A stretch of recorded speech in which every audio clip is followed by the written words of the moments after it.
I've been Reppond. Welcome to my YouTube broadcast. Today is September 17, 2025. I'm going to cover my market insights.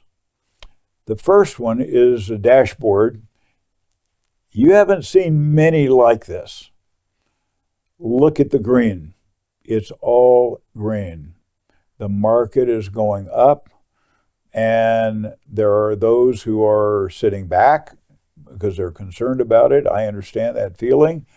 When you look at the green dots to the right, they cover from left to right the 20, 50, 100, and 200-day moving average. All of these 7 indexes, they're equity, 6 are equity ETFs and a bond ETF, all above their 20, 50, 100, 200-day moving averages. Amazing. We don't see that very often. And then in the yellow box, the last week, and the pink box, year to date, all green. Pretty unusual.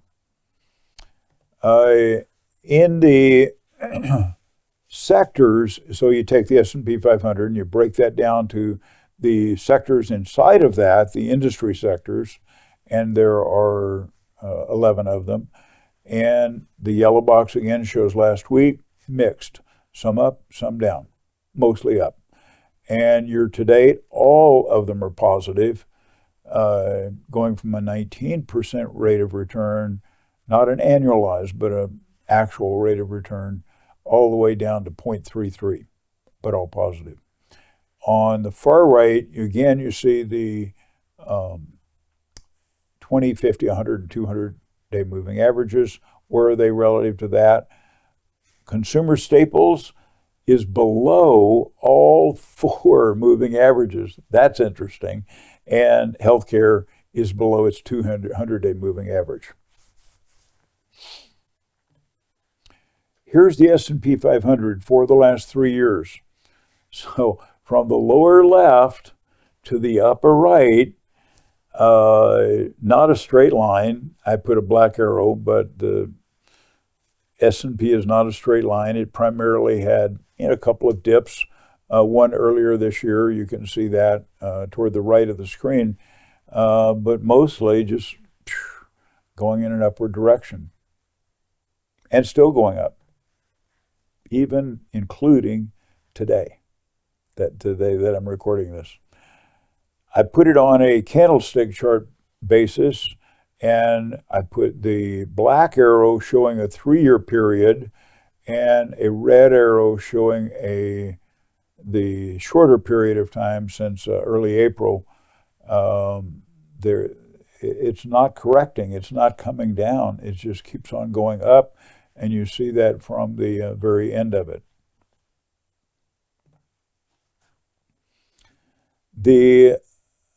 I put it on from a weekly chart into a daily chart and compressed the time period to just 2025. So this is, what is that, about 8.5 months of data, but daily data.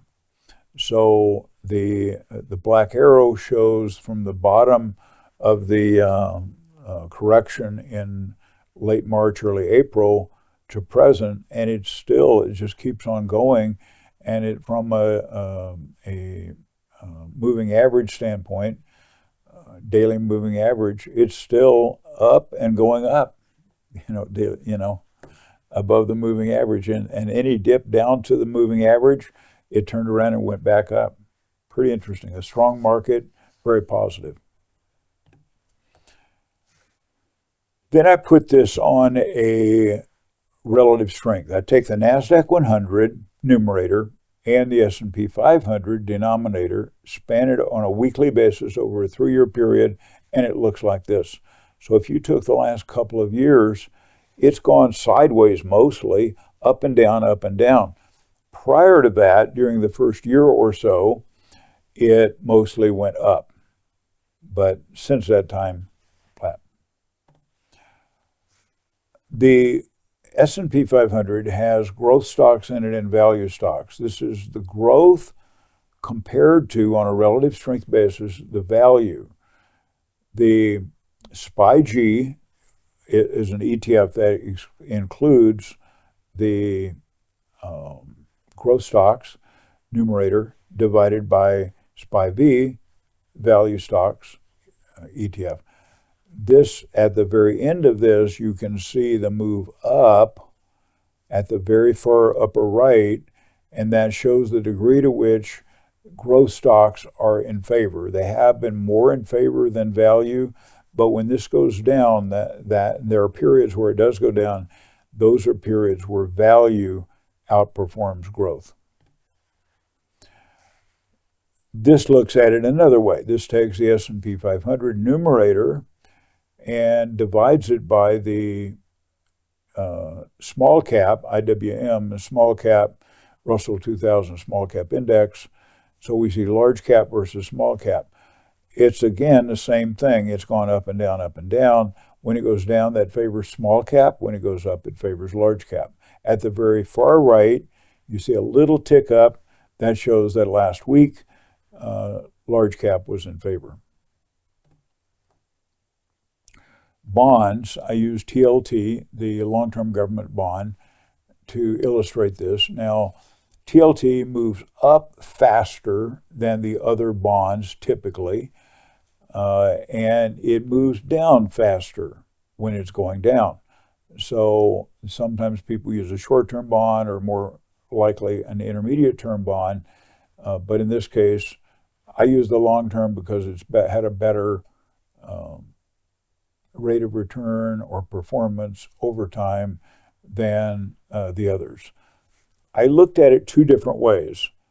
The black arrow represents a longer period of time. This is 5.5 years. And you can see that that actually has had a downward direction to it. A shorter term, I'll call it intermediate term period, is from late 2023 to present, and it's actually gone up a little bit during that period of time. That's almost, it's very close to a 3-year period of time. I take that back, more of a 2-year period of time. The dollar is weakening. That it was going up for a period of time. As of about January 1, it has been moving down. So you see that with the black arrow, with the direction that the dollar is going. And of course, that is always relative to other currencies. So when we're looking at Europe or Asia or other countries, if the dollar is weakening, usually it means their currency is strengthening. Gold. Gold looks the best. Gold is amazing. It just keeps going up and up and up. And so here we are at the very upper right. Gold is still climbing, high and climbing. And as of today that I'm recording it, which is not on this chart, it's continuing to rise.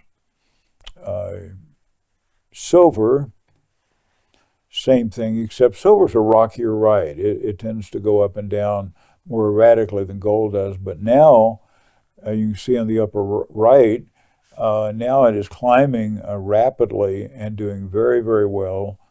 I have been buying gold this year. Silver this year more, and I'm still buying. I'm still planning to buy more. So I'm just adding to what I have, and I believe in this as an insurance policy against the decline of the dollar, and I do it as I have taxable money to do it. I don't have to be able to have that money, but when I do, this is what I do with it. Bitcoin, again, up and down some in the last year or so. It's kind of gone sideways, but you can see the climb at the very end. Last week was a positive week for Bitcoin. Volatility index, this is a 30-month period, and the moves here are weekly moves. When volatility index goes down, usually equities are going up, and that's the case here. I compare the stock market in the U.S. using SPY as my proxy to the South Korean index, and our ETF is SPY, their ETF is EWY.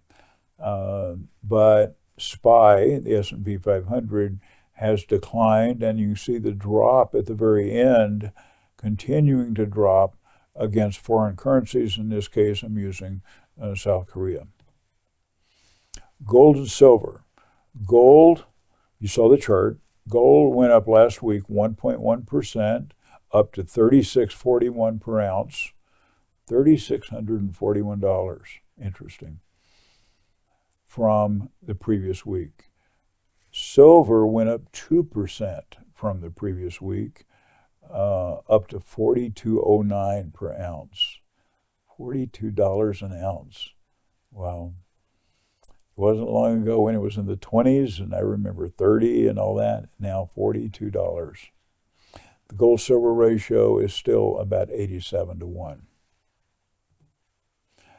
A monster box of silver bullion is up to 21,185.